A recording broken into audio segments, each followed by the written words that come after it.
One day, while I was at my work, the Spirit directed me to go to a poor widow and ask her if I might have a meeting at her house, which was situated in one of the lowest and worst streets of Baltimore. With great joy, she gave notice. Hallelujah! And at the time appointed, I appeared there among a few colored sisters.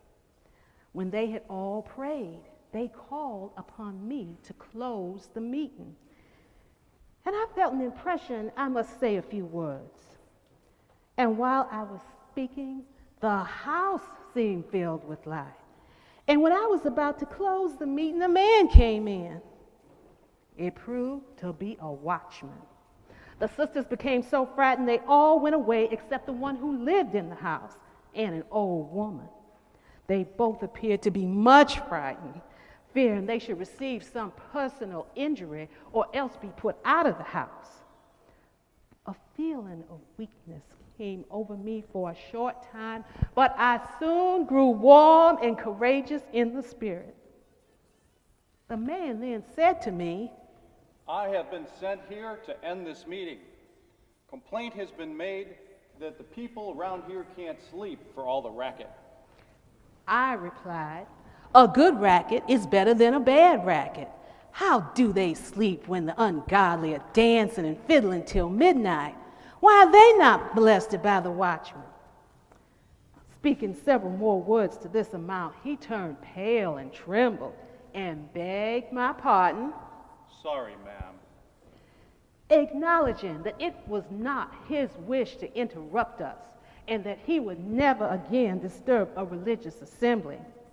He then took leave of me in a comely manner and wished us success. Our meeting gave great offense, and we were forbid holding any more assemblies. Even the elders of our meeting joined with the wicked people and said such meetings must be stopped, and that woman silenced.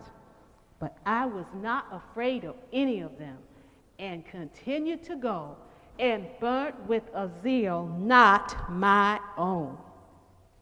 The persecution against me continued, and a complaint was carried forward, as was done formerly against Daniel, the servant of God. And the elders came out with indignation for my holding meetings contrary to discipline, being a woman. At one of the meetings, a vast number of the white inhabitants of the place and many colored people attended, no doubt from curiosity to hear what the old colored woman had to say. I visited many remote places where there were no meeting houses and held many glorious meetings where the Lord poured out his Spirit in sweet effusions. I also traveled to Canada and visited several settlements of colored people and felt an open door amongst them. From thence, I went to Michigan, where I found a wide field of labor amongst my own color. Here I remained 4 years. I established a school for colored orphans, having always felt the great importance of the religious and moral agriculture of children and the great need of it, especially amongst the colored people. My 87th year had now arrived when, suffering from disease and feeling released from further traveling in my good master's cause, I came on to Philadelphia, where I have remained until this time, which brings me to my 97th year.